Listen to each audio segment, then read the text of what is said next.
Vamos primeiro falar do poder moderador. Eu vou pegar um livrinho aqui, ó, para quem tiver interesse. Esse livro aqui é raro, eu estou tentando reeditá-lo com o Silvio Grimaldo na Vide. Esse aqui é um livro raro sobre o poder moderador. Tá até o meu exemplar está num estado, ele foi restaurado, né? É um livro do Brás Florentino Henriques de Souza, que foi professor da Faculdade de Direito do Recife. A minha edição é de 1864. A gente está tentando reeditar esse livro pela Vide para deixar o pessoal um pouquinho mais instruído. As pessoas não sabem o que é o poder moderador, tá? Eu vou falar brevemente, porque eu não quero lecture aqui, mas para a gente poder estar todo mundo na mesma página, para poder entender exatamente do que a gente está falando. Todas as pessoas que falam sobre monarquia e poder moderador, elas falam de orelhada, elas não sabem do que se trata, elas não têm a menor noção do que é um poder moderador, tá?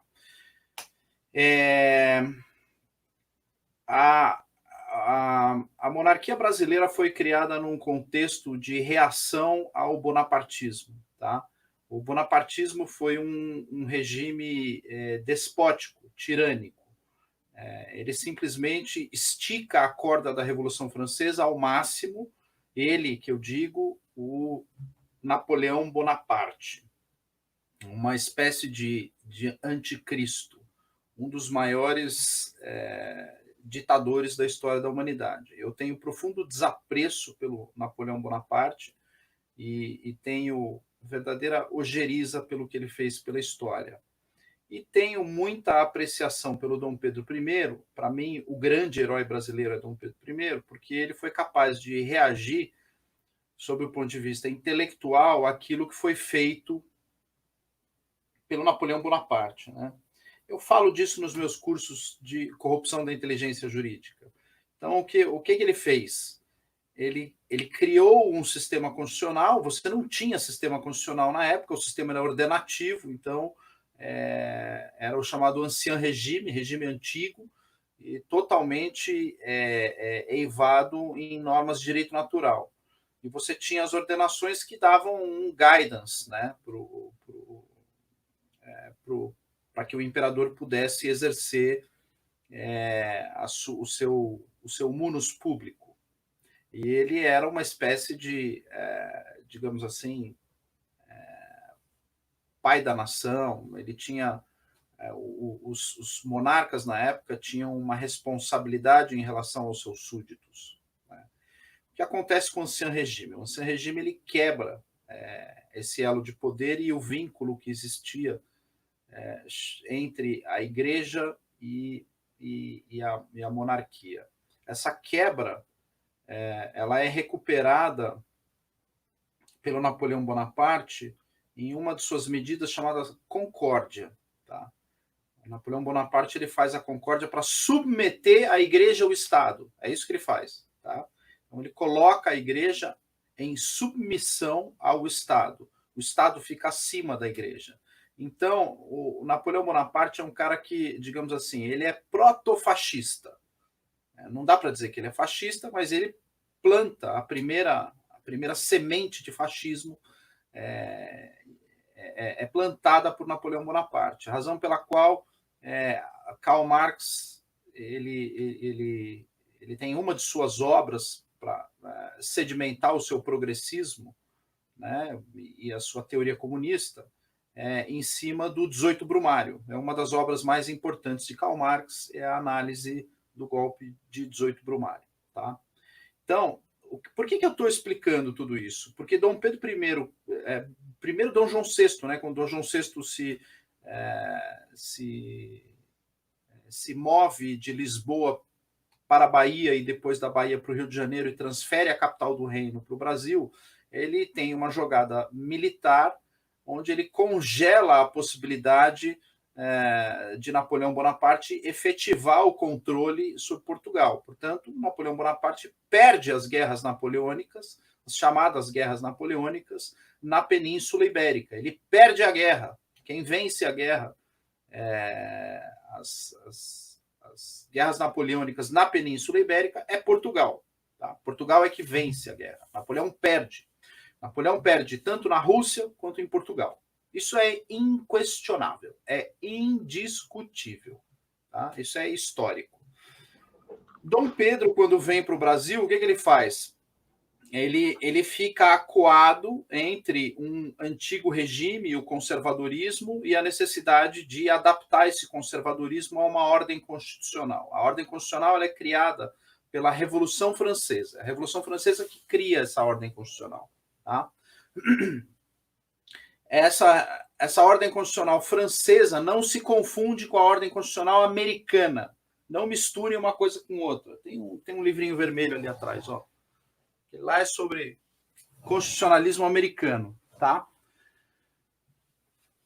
Por que eu estou contando tudo isso? Porque o Dom Pedro I, de maneira muito hábil, ele cria uma Constituição em 1824 em que ele reconhece a tripartição dos poderes, ele era leitor de Montesquieu, e ele fala, a gente vai ter um poder legislativo com a Câmara dos Deputados, e esse poder legislativo com a Câmara dos Deputados vai embutir o poder executivo na figura do seu primeiro-ministro. Então, você tem uma interação entre legislação e execução, tá? E aí você tem o poder judiciário apartado, que é reformado pelo Tribunal de Relações, tanto da Bahia quanto do Rio de Janeiro, que é transformado em Supremo Tribunal Federal. Tá? Essa é a parte histórica. Ele, como imperador, o que ele faz? Ele cria um negócio chamado poder moderador. Eu deixo o país correr, ser administrado. Mas se, eventualmente, algo de direito natural ou algo que diz respeito aos símbolos do país, ao nacionalismo, essa nação que eu estou criando, for, de certa forma, interferido, eu vou, como imperador, usar o poder moderador para equacionar esse tipo de conflito. Isso aí não nasceu do nada, porque na Constituinte de 1823, as pessoas que estavam escrevendo a Constituição tiveram que sair no tapa. E como eles saíram no tapa, o Dom Pedro teve que chegar uma hora e falar, eu vou ter que dissolver a Assembleia Nacional Constituinte, porque vocês estão se estapeando, literalmente, para tentar escrever uma Constituição. Eu vou pegar 7 juristas, vou pedir para esses caras escreverem a Constituição e eu vou promulgar essa Constituição. Portanto, falha a ideia de que a Constituição foi outorgada pelo próprio Dom Pedro. Ele simplesmente reduziu o equacionamento dessas discussões, desses debates, e criou uma Constituição conservadora para o Brasil. Isso faz com que muita gente se encante pela monarquia, né? E tenha um certo sebastianismo brasileiro. Vamos ter monarquia de novo. Eu discuti muito essa questão no meu Twitter essa semana, não quero voltar nisso, porque a gente tem que falar da crise que nós estamos vivendo hoje. Eu fiz todo esse périplo aí para explicar o que é o poder moderador. E no poder moderador, a principal função que o poder moderador tinha na época é só pegar o Brás Florentino aqui, tá? Se você for ler o Brás Florentino, a principal função é vetar leis. Então ele falava, vocês podem criar leis à vontade, mas eu posso vetar leis. Outra é conceder graça e indulto. O Poder Judiciário pode condenar as pessoas, mas eu quero ter uma última instância para que alguém venha e, se eventualmente se sentir injustiçado, peça graça ou indulto para o monarca. E eu posso conceder. Eu posso simplesmente indultar ou dar graça para uma pessoa que tenha sido condenada à morte ou tenha uma pena capital. Eu, como imperador, eu posso ir lá, ou como monarca, eu posso indultar. Então, basicamente, essas eram as funções, né? O pessoal fala, mas ele podia dissolver o Congresso, ele podia dissolver o Judiciário. Não. Né? Eu já vi gente falando besteira aí, não é bem isso. Não pode dissolver o Judiciário, isso não pode. Tá? Não me lembro disso. Então, ele pode, mas nunca foi usado isso. Né? Essa prerrogativa nunca foi usada, porque como você tem um mandato de prazo fixo, você prefere, normalmente, o pessoal preferia esticar um pouco essa crise política até uma nova legislatura. Né? Quem usa muito esse negócio de dissolver legislatura é Israel, que é uma república. Né? Por isso que vocês veem 2, 3 eleições por ano, todo ano, e o Bibi Netanyahu com os problemas que ele vem sofrendo desde outubro de 2018. quem acompanha a cobertura que eu faço a respeito das eleições de Israel sabe direito o que eu estou falando aqui, tá? Então, com a República, todo o aparato do poder moderador foi transferido para o presidente da República. Na monarquia, você tinha um chefe de governo, que era o primeiro-ministro, e o chefe de Estado, que foi Dom Pedro I, depois o regente Feijó, depois Dom Pedro II. Esse era o chefe de Estado. Essa é a razão pela qual ele tinha poder moderador, porque como chefe de Estado ele pode moderar. Na transferência de monarquia para a República, esses poderes passaram todos para o presidente da República e foram reforçados por Vargas. Vargas, quando criou o Estado Novo, ele reforçou a função de chefe de Estado do presidente da República, que é a função exatamente que Jair Bolsonaro não está usando. Ele não está agindo como chefe de Estado. O problema que nós temos hoje é um problema institucional que cabe ao chefe de Estado dirimir. Nós não precisamos criar um poder moderador, porque ele já existe. Ele está lá, ele está dentro das funções do presidente da República, de acordo com o artigo 84 da Constituição Federal. Tá? Esses poderes foram, ao longo do tempo, sendo diminuídos, como, por exemplo, a ideia de derrubada de veto, a ideia de diminuir a possibilidade do presidente administrar por decreto, eles deixaram estéril a função da medida provisória e, recentemente, por ajuda do seu assessor jurídico, a medida provisória simplesmente se tornou uma medida de completa prerrogativa de aceitar ou não do presidente do Senado. Falou, vou devolver isso aqui. Eu nunca vi isso na minha vida. Eu nunca vi isso em toda a minha vida. Então, o presidente do Senado, o que ele pode fazer hoje?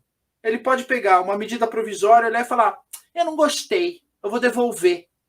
Aí ele devolve.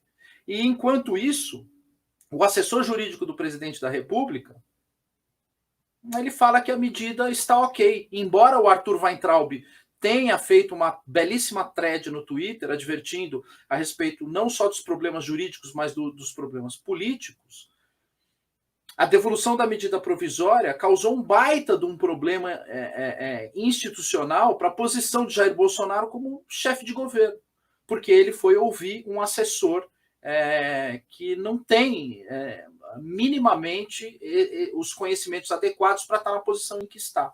Tá? Então, acho que eu resumi de certa forma, Paulo Enéas, a questão de existir um poder moderador ou não, e o que, de certa forma, pode ser feito pelo presidente da República, que, repito, é o chefe de Estado. Isso não está escrito na Constituição. Isso não está escrito. Isso decorre do sistema. Eu não preciso da Constituição para usar as prerrogativas do presidente da República como chefe de Estado.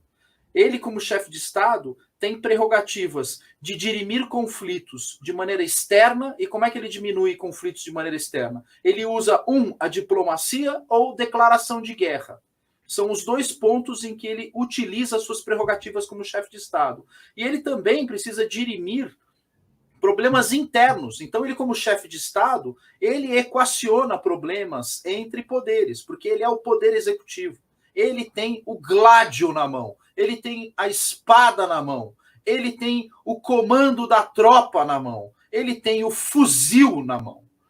Portanto, ele tendo a orbe e o gládio em mãos, eu não preciso de monarquia, porque isso já está previsto, isso é decorrência normal do sistema. Tendo isso na mão, ele precisa se utilizar desse mecanismo para equacionar os problemas que estão ocorrendo no país.